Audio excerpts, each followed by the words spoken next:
নমস্কার বন্ধুরা, আমি জ্যোতিষ রঞ্জিত। আজকে এই ভিডিও আপনার জীবনে মোড় ঘুরিয়ে দিতে পারে। 2025 সালে 16 জুলাই সূর্যদেব কর্কট রাশিতে প্রবেশ করছেন, আর তার সঙ্গে বুধ একত্রিত হয়ে গঠন করছেন বুধের রাজ্য, যা প্রাচীন জ্যোতিষশাস্ত্রে অত্যন্ত শুভ এবং ফলদায়ী রাজ্য হিসেবে স্বীকৃত। এই যোগ 30 দিনের মধ্যেই 5 রাশির জাতক জাতিকার ভাগ্যে এমন পরিবর্তন আনতে চলেছে যা তারা কল্পনা করতে পারেনি।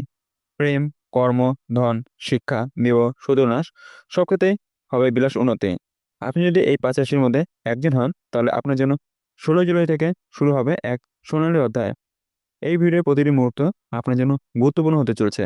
তাই শুরু থেকে বলছি, এক সেকেন্ডও স্কিপ করবেন না। কারণ আজ আমরা এমন কিছু বলবো যা শুধু আপনার রাশিচক্র নয়, আপনার জীবনকে বদলে দিতে পারে। ভাবছেন এই রাজ্য কীভাবে আপনার জীবনে পরিবর্তন আনবে?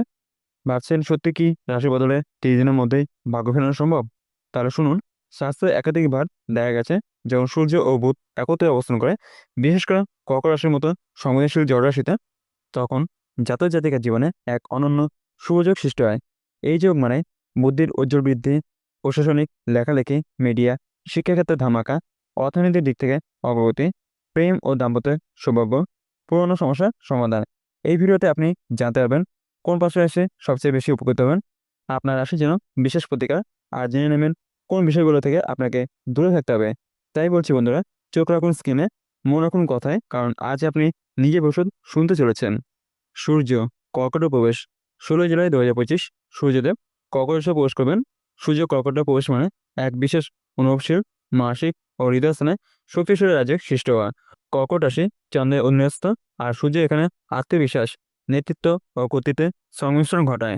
এই সময় সূর্য এবং বুধ একত্রে কর্কটে অবস্থান করবেন এবং তৈরি হবে বুধের রাজযোগ। এই যোগ খুব অল্প সময়ে বৃহৎ ফল প্রদান করে।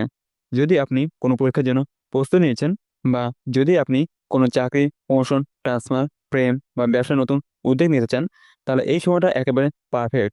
বিশেষ করে বুদ্ধি ও আত্মবিশ্বাস যেখানে একসাথে কাজ করে। বুধ এখানে সূর্যের তেজে শক্তি হবে, এবং সূর্য বুধের বিশ্লেষণী দৃষ্টিভঙ্গিতে সঠিক সিদ্ধান্ত নিতে পারবে। এই যুগল গ্রহ বন্ধুত্ব 5 রাশির জাতক জাতিকের জন্য সবচেয়ে বেশি সুফলদায়ক হবে। চলুন এবার সেই 5 রাশিকে এক এক করে বিশ্লেষণ করি। 1. সিংহ রাশি। সিংহ রাশি জাতক জাতিকের জন্য সূর্য ও বুধের এই সংযোগ এক অদ্ভুত ও শক্তিশালী পরিবর্তন নিয়ে আসছে। দ্বাদশ ঘরে গঠিত এই যোগ আপনার জন্য বিদেশ ভাগ্য এবং আন্তর্জাতিক উন্নয়ন দ্বার খুলে দিচ্ছে। আপনি যদি বিদেশ ভ্রমণ, বিদেশে চাকরি বা উচ্চশিক্ষার জন্য অপেক্ষা করে থাকেন, তাহলে এটাই সেরা সময়। বহু সিংহ রাশির জাতক জাতিকা এ সময় ভিসা পাবেন, অফার লেটার আসবে, অথবা বিদেশে নতুন যোগাযোগ তৈরি হবে। মানসিকভাবে আপনি শান্ত অনুভব করবেন, নিজের ভুল স্বীকার করার মানসিক শক্তি তৈরি হবে। যারা আধ্যাত্মিক চর্চা করেন তার জন্য এটা আশীর্বাদ স্বরূপ। তবে কিছু সতর্কতাও জরুরি। ঘুম কম হতে পারে, দুঃস্বপ্ন বা মানসিক উদ্বেগ দেখা দিতে পারে।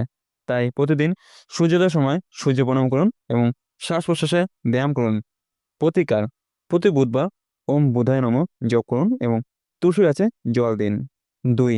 কন্যা রাশি। কন্যা রাশি জাতক জাতিকার জন্য বুধের রাজযোগ গঠিত হচ্ছে একাদশ ঘরে, যা জ্যোতিষশাস্ত্রে লাভ, বন্ধু, সামাজিক সাফল্য ও ইচ্ছে পূরণের ঘর হিসেবে পরিচিত। এই সময় আপনার দীর্ঘদিনের পরিকল্পনা, যেটা হয়তো বারবার পিছিয়ে যাচ্ছিল, অবশেষে সফল হবে। বিশেষ করে যারা কর্পোরেট বা বিজনেস সেক্টরে কাজ করছেন, তার জন্য নতুন সুযোগ, নতুন কন্ট্রাক্টেড, এমনকি বিদেশ লগ্নি সম্ভাবনা থাকবে। বন্ধু বা পরিচিতদের সহায়তা একটি বড় সুযোগ আসবে। যারা চাকরির চেষ্টা করছেন, তার জন্য বন্ধুর সাহায্যে রেফারেন্স বা চাকরির খবর আসবে। প্রেমের ক্ষেত্রেও এই সময় আপনাকে সাফল্য দেবে। প্রেমিক প্রেমিকার সঙ্গে ভুল বোঝাবুঝি দূর হবে। শিক্ষার্থীদের জন্য প্রতিযোগিতামূলক পরীক্ষায় জয় সম্ভব। সতর্কতা: অহংকার বা গর্ব থেকে নিজেকে রক্ষা করুন। সাফল্যে ভেসে গেলে বড় সুযোগ হারাতে পারেন। প্রতিকার: প্রতি বুধবার সবুজ পরিষ্কার করুন, তুলসী গাছে জল দিন এবং 7 বার প্রদক্ষিণ করুন। ওম বুধায় নমঃ জপ করুন 11 বার। 3. তুলা রাশি। তুলা রাশি জাতক জাতিকের জন্য বুধের রাজযোগ দশম ঘর তৈরি হচ্ছে। এটি কর্মক্ষেত্র, পেশা ও সামাজিক সম্মানের ঘর। এ সময় কর্মক্ষেত্রে আপনি সকল নজর কাড়বেন, বড় দায়িত্ব আসবে হাতে, আর তা আপনি সঠিকভাবে সামলাতে পারবেন। প্রমোশন বা নতুন জব অফার সবই সম্ভব। আপনার সিনিয়র বা বস আপনাকে আরও বিশ্বাস করবে।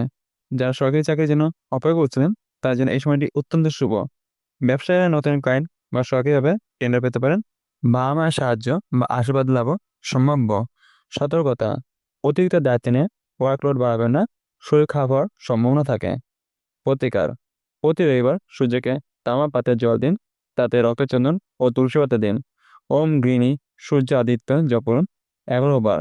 সকালে 5 মিনিট সূর্যলোকে স্নান করুন। 4. ধনুরাশি। ধনুরাশি জাতক জাতিকার জন্য বুধাদিত্য রাজযোগ গঠিত হচ্ছে অষ্টম ঘরে, যা সাধারণভাবে রহস্য, উত্তরাধিকার, হঠাৎ পরিবর্তন এবং গোপন শক্তির ঘর।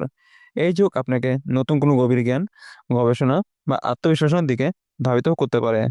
যারা ডাক্তারি, রিসার্চ বা মনস্তত্ত্ব পড়ছেন তার জন্য এটা শনির সময় হঠাৎ উত্তরাধিকার সূত্রে অর্থ বা সম্পত্তি পেতে পারেন। চাকরির ক্ষেত্রে হঠাৎ কোনো বড় দায়িত্ব বা ইন্টারন্যাশনাল ট্রান্সফার হতে পারে। প্রেম বা দাম্পত্যে ভ্রমণান্তি বেশি হতে পারে, তাই সতর্ক থাকুন। সতর্কতা: অতীতের সম্পর্ক থেকে দূরে থাকুন, গোপন কিছু প্রকাশ পেতে পারে। প্রতিকার: মহামৃত্যুঞ্জয় মন্ত্র 11 বার জপ করুন প্রতি শনিবার। গোপনে পিতৃপুরুষদের উদ্দেশ্যে তিল দান করুন। যদি সম্ভব হয় গরিবদের চিকিৎসা সাহায্য দিন। 5. মীন রাশি। মীন রাশি জাতক জাতিকের জন্য এই রাজযোগ গঠিত হচ্ছে পঞ্চম ঘরে, প্রেম, সন্তান, শিক্ষা ও সেন্সরের ঘর। এই সময় আপনি হবেন ক্রিয়েটিভ, আবেগপ্রবণ এবং ভালোবাসা ভরপুর। যারা প্রেমে রয়েছেন তার সম্পর্ক আরও গভীর হবে। নতুন প্রেমও আসতে পারে জীবনে। যারা দীর্ঘদিন সন্তানের জন্য অপেক্ষা করছিলেন তার জন্য সুখবর আসতে পারে। শিক্ষার্থীদের জন্য এটি জয়ী হওয়ার সময়। যারা আর্ট, মিডিয়া, লেখালেখি বা অভিনয়ের সঙ্গে যুক্ত তাদের কাজ প্রকাশ হবে বড়ভাবে। এই সময় নিজের প্রতিভাকে জাগিয়ে তুলুন, পুরনো স্বপ্ন পূরণ হতে চলেছে। সতর্কতা: অতিরিক্ত আবেগে ঝুঁকে না পড়ে বাস্তবতা বজায় রাখুন। প্রতিকার: প্রতি বৃহস্পতিবার গরুকে কলা খাওয়ান, নারায়ণ মন্ত্র পাঠ করুন সকালে। যদি সম্ভব হয় 5 বছর বয়সী যে কোনো শিশুকে খাওয়ান বা বই উপহার দিন। সতর্কতা ও করণীয়: এই সময় যদি আপনি এই রাজযোগের সুযোগ নিতে চান তাহলে কয়েকটি বিষয় মাথায় রাখুন। 1. অহেতু রাগ বা ইগো দূরে রাখুন। সূর্য শক্তিশালী হলেও দম্ভ ক্ষতি করতে পারে। 2. বেশি চটপটে সিদ্ধান্ত না নিয়ে একটু স্থিরভাবে ভেবে কাজ করুন। বুধের প্রভাব বেশি বিশ্লেষণ চায়। 3. সকল সময় নিজের জন্য রাখুন, ধ্যান, প্রার্থনা ও সূর্য প্রণাম করুন। 4. কারো উপর অন্ধভাবে ভরসা করবেন না, সব তথ্য যাচাই করে নিন। 5. রোজ কিছু সময় প্রকৃতির মাঝে কাটান। এছাড়া কুণ্ডলিতে সূর্য বা বুধ দুর্বল হলে রত্ন না পড়ে মন্ত্র জপে ফল পেতে পারেন। সর্বশেষে শেষ কথা হলো, এই বুধাদিত্য রাজযোগ পাশের সে জাতক জাতিকার জন্য আশীর্বাদ স্বরূপ। আপনি যদি সে 5 জনের একজন হন তবে জানবেন ভাগ্য এবার আপনার দিকে ফিরছে। আপনার পরিশ্রম, ধৈর্য এবং সৎ চিন্তাধারা এখন ফল দেবে। কিন্তু সবকিছুর আগে দরকার সচেতনতা, আত্মবিশ্বাস ও সঠিক সিদ্ধান্ত। এই ভিডিও তথ্য আপনাকে সাহায্য করছে কিনা তা আপনি আগামী 30 দিনে বুঝতে পারবেন। তাই নিজেকে প্রস্তুত করুন, কারণ 16 জুলাই থেকে সময় আপনার দিকে হাঁটতে শুরু করছে। নমস্কার বন্ধুরা, আমি জ্যোতিষ রঞ্জিত। আজকের ভিডিও যদি আপনার কোনো উপকার আসে তা লাইক দিতে ভুলবেন না। আপনার রাশির নাম কমেন্টে লিখুন, দেখি এই 5টি রাশির মধ্যে আপনি আছেন কি না। এমন জ্যোতিষ বিশ্লেষণ আমরা নিয়মিত দিই, তাই চ্যানেলটি সাবস্ক্রাইব করুন এবং বেল আইকনটি টিপুন। নিজে ভাগ্য নিজে করতে পারবেন যদি সঠিক সময় সঠিক সিদ্ধান্ত নেন। জ্যোতিষ কোনো অলৌকিক ভবিষ্যৎ নয়, বরং এটি একটি আলোর দিশা। আগামী ভিডিওতে আবার দেখাবে নতুন কোনো যোগ, গ্রহ সঞ্চার বা রাশি উন্নতি নিয়ে। ততক্ষণ নিজেকে ভালোবাসুন, নিজে বিশ্বাস রাখুন এবং সবচেয়ে বড় কথা, আকাশের দিকে তাকান, কারণ আপনার ভাগ্য সেখানে লেখা। নমস্কার, ধন্যবাদ পুরো ভিডিও দেখার জন্য।